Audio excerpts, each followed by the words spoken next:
Une taxe carbone est un prélèvement imposé sur la combustion des combustibles fossiles, charbon, pétrole et gaz.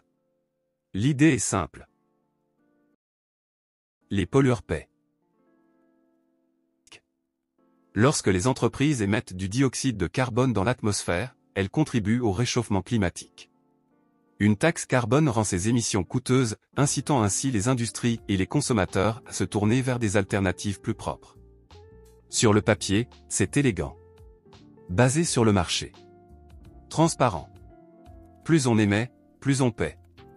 Moins on émet, plus on économise. Des gouvernements comme ceux du Canada, de la Suède, de l'Afrique du Sud, et même certaines régions des États-Unis ont adopté ce modèle. Les recettes collectées sont souvent réinvesties, utilisées pour construire des infrastructures vertes, subventionner les énergies renouvelables ou redistribuer aux citoyens sous forme de remboursement. Mais c'est ici que les choses se compliquent. Pour les familles à faible revenu, notamment dans les pays en développement, la taxe carbone peut être perçue comme une punition de la pauvreté. Le carburant devient plus cher. Les factures d'électricité augmentent. Le transport, la nourriture, les biens de première nécessité, tout coûte plus cher. Et tandis que les riches en ressentent à peine les effets, un travailleur journalier, un agriculteur ou une mère célibataire peuvent trouver cela insupportable. Certains se demandent: pourquoi les pauvres devraient-ils payer pour une crise qu'ils n'ont pas créée? Les partisans de la taxe carbone affirment que ces difficultés ne sont pas une faille de la taxe elle-même, mais de la manière dont elle est mise en œuvre. Selon eux, avec une conception appropriée, les taxes carbone peuvent réduire les émissions et protéger les populations vulnérables. Par exemple, les gouvernements peuvent utiliser les recettes de soutien financier direct aux ménages à faible revenu. C'est ce qu'on appelle un dividende carbone, où l'argent collecté auprès des pollueurs est redistribué équitablement aux citoyens, garantissant que ceux qui polluent le moins bénéficient le plus. Des preuves montrent que cela fonctionne. Au Canada, les familles reçoivent un paiement trimestriel appelé « incitatif à agir pour le climat ». Pour la plupart des Canadiens à revenus faibles ou moyens, ces paiements dépassent le montant qu'ils paient en taxe carbone, rendant la politique non seulement efficace pour l'environnement, mais aussi socialement équitable.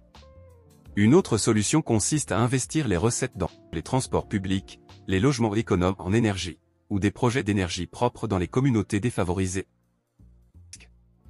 Cela permet non seulement d'alléger le fardeau des plus pauvres, mais aussi de créer des emplois verts et d'accélérer la transition vers une économie bas carbone.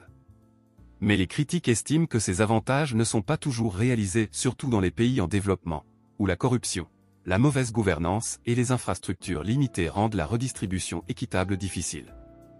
Dans de tels contextes, une taxe carbone peut apparaître comme une taxe supplémentaire sur la survie.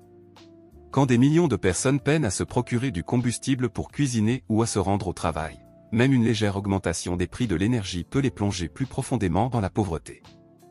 De plus, certains écologistes pensent qu'une taxe carbone seule ne suffit pas. Ils affirment qu'elle permet aux grandes entreprises de simplement payer pour polluer, sans changer réellement leurs pratiques. Sans réglementation stricte et sans responsabilité, une taxe carbone peut devenir un simple coût parmi d'autres, et non un véritable moteur de transformation. Alors, où en sommes-nous? La réponse ne réside peut-être pas dans le choix entre l'action climatique et la justice sociale, mais dans la création de politiques qui prennent en compte la réalité des deux. Le changement climatique est une menace mondiale, mais ces solutions doivent être locales, justes et inclusives. Une taxe carbone peut être un outil puissant dans la lutte contre le réchauffement climatique, à condition qu'elle soit guidée par l'équité, la transparence et une vision à long terme. Elle doit protéger les plus vulnérables, soutenir le développement durable, et garantir que la transition vers un avenir plus vert soit non seulement possible, mais partagée par tous. Le débat autour de la taxe carbone nous oblige à affronter une question plus profonde: comment équilibrer l'urgence environnementale avec la justice économique? Nous savons que le changement climatique s'accélère. Nous savons que des actions sont nécessaires, urgentes, et à grande échelle. Mais si nos solutions aggravent les inégalités ou abandonnent les plus vulnérables, sont-elles vraiment durables? Une taxe carbone efficace doit être plus qu'un simple prix sur la pollution. Elle doit faire partie d'une stratégie plus large, qui inclut une forte participation du public, des filets de sécurité sociale et une transition juste pour les travailleurs et les communautés. Elle doit refléter à la fois les réalités de la crise climatique mondiale et les luttes quotidiennes des citoyens ordinaires. C'est pourquoi de nombreux experts et militants plaident pour ce qu'ils appellent la justice climatique.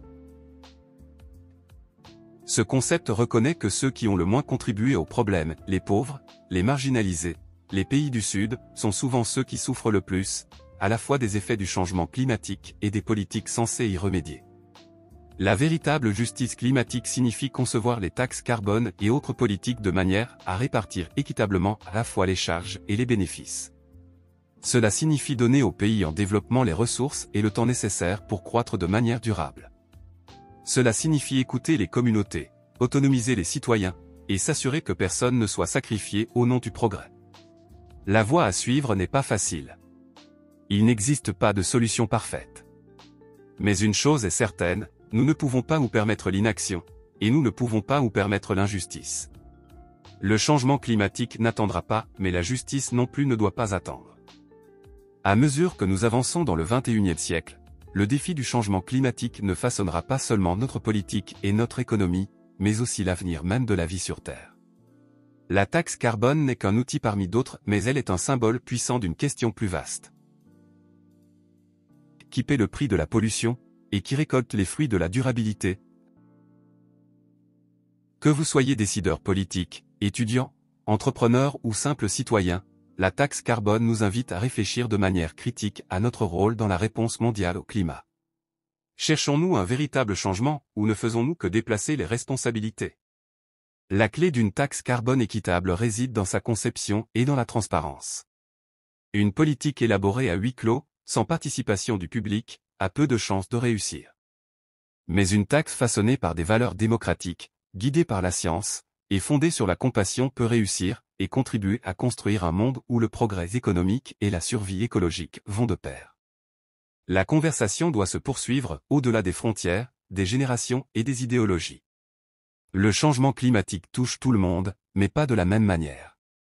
C'est pourquoi les solutions climatiques doivent refléter à la fois l'urgence et l'empathie. Alors, posez-vous ces questions. Faisons-nous vraiment assez pour protéger la planète? Que le faisons-nous d'une manière qui protège aussi les populations? Et si ce n'est pas le cas, que devons-nous changer? Car aucune politique climatique, aussi élégante ou efficace soit-elle, ne réussira sans la confiance des personnes qu'elle affecte. Que ceci ne soit pas la fin du débat, mais le début d'une réflexion plus profonde. Une réflexion qui ne se demande pas seulement: est-on contre le changement climatique?